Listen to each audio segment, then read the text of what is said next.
Hello everyone, I'm Yannis Kalafats and together we'll learn more about the Mediterranean cuisine and diet. Welcome to another episode of our series, The Fundamentals of the Mediterranean Cuisine and Diet. Just trying to pass on a little bit more information about this region. Now we've talked about the general idea of it and some important factors on the first video. That link will be down below in the description, so make sure you spend some time and go watch it, and then we had another video about the spices that was going into depth about its region and spices, etc, etc. Now one of the most important things, it will be a pyramid that you probably have seen that, and it's very simple and an easy way to follow it. That simply starts from the bottom of the pyramid with the vegetables and fruits and things such as bread, which is a tricky part I will explain in a bit. That starts on a daily basis, and then it move on to olive oil and good fats, or vegetable fats, and then it goes up to the top of the pyramid, which is meat and sweets that should be consumed once a week. And there are things in between, you can have a look yourself, but we talk about it more on the first video.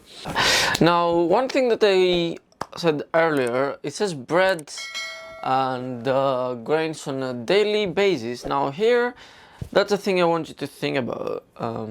Back in the day and the old times, when they were referring themselves to bread, obviously they were talking about sourdough, bread that they could make with what they had and fresh produce and all that stuff.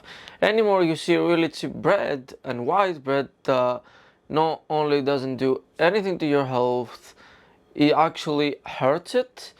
So if you're gonna follow anything like that, do not stuff your stomach with just bad bread, let's put it that way.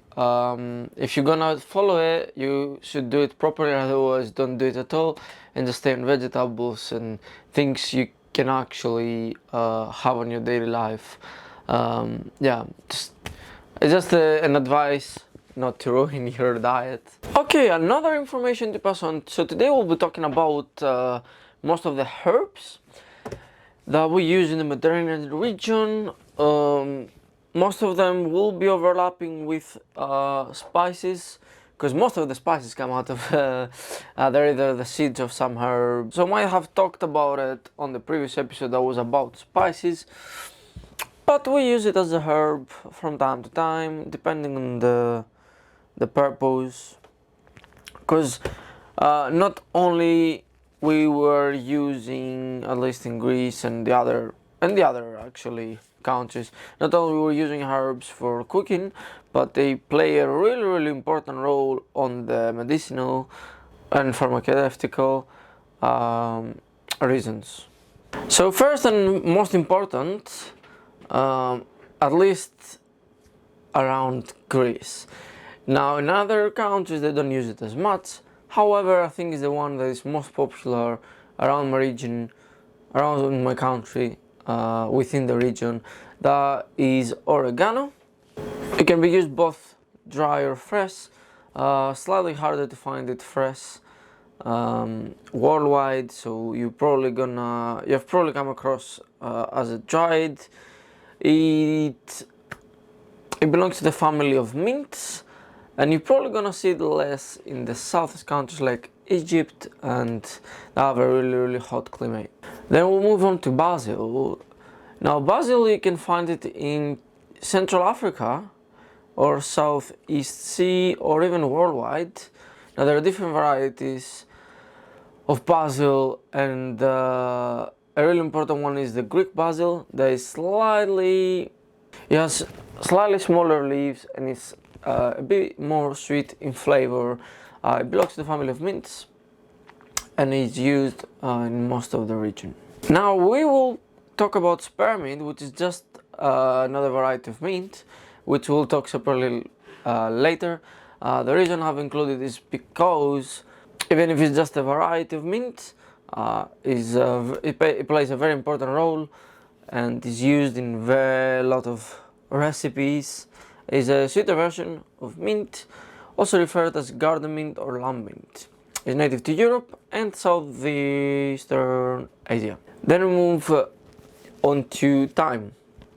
Thyme has varieties as well to the hottest countries and islands of the region. In general, it's a shrub, and it can be found as wild. It has a distinct smell. It has an important role for medicines as well, but it's very important for food, and especially for the Mediterranean cuisine. Usually people tend to cut down the shrub thyme, not completely, but remove the grown parts, let's put it that way, and then kind of rub it or use any a metal object or something to remove all the leaves carefully, and then they will either dry it to preserve it, and that way they can use it throughout the year. Then we've got dill. That is an annual herb into the celery family. Its tops can be used for decoration and they're edible too, mostly in the fine dining, but in general is edible too. Native to North Africa, Iran and the Arabian Peninsula. However, you can find it all over the world anymore, and is really interesting.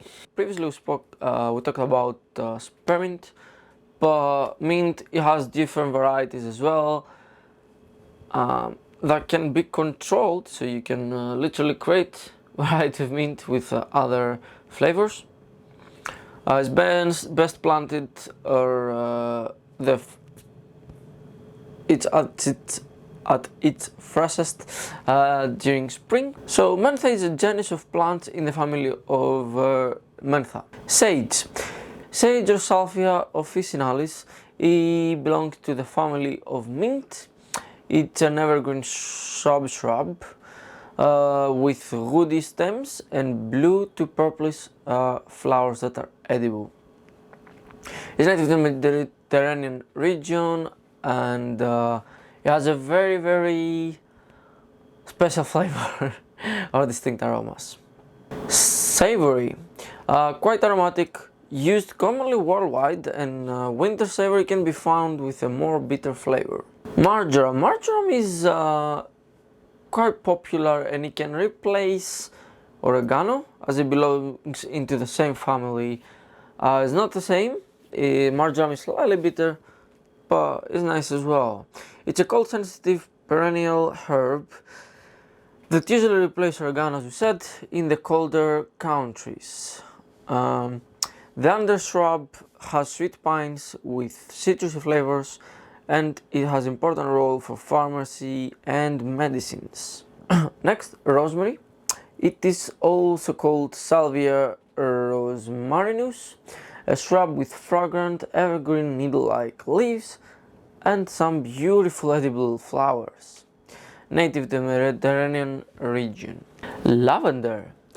That makes such an amazing tea and infusions, keep it in mind. It's part of the mint family, quite aromatic and unique with bright and colorful flowers.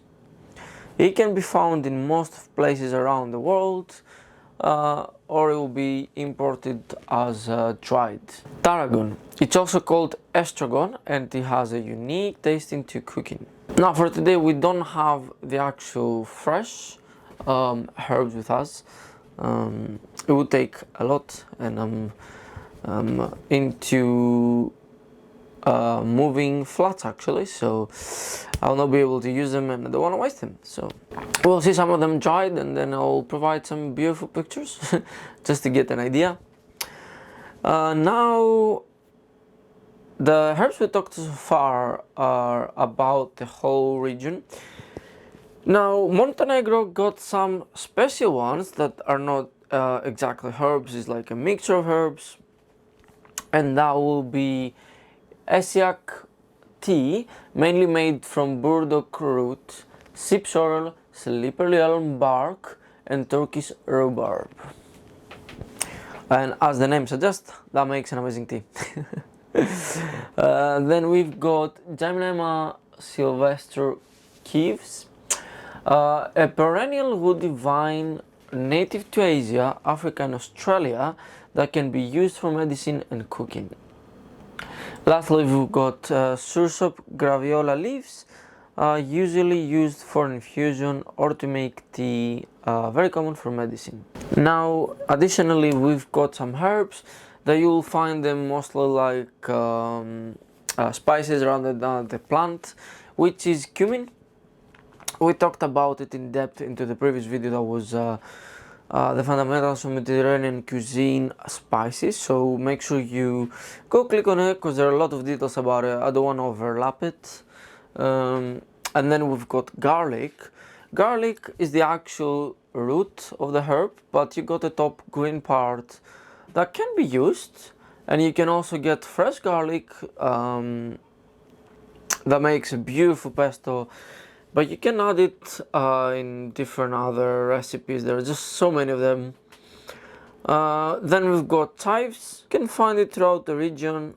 They have a little bit of onion-like flavor, I would say, or between onion and garlic flavor. Bay leaves. Okay, this is an important one because you know how bay leaves, we refer to them as a spice because usually it's dried and preserved and shipped worldwide. You can find it everywhere, but it plays such an important role throughout the region. And surprisingly enough, in cold countries like the UK, in some places or some areas of it, you can actually grow the fresh plant, and is much stronger into aromas and flavor. But again, you can find it in most of the stews and recipes, and it's just such an amazing one. So lastly, we've got anise plant. Surprisingly enough, is used throughout the region for drinks. Sometimes you will find it in desserts and foods, but it's most common into drinks like ouzo, raki, and there are different names throughout the region. I put a picture here. So that was some information about the herbs of the Mediterranean region and diet. I hope you liked it, and if you think I forgot something, let me know down below in the comments. Or if you have any questions and you want to discuss something, I'm always open to get back to you. So leave a comment and I'll be there. Now, if you're wondering how you want to use some of the herbs, you can have a look at our website. We've got many recipes.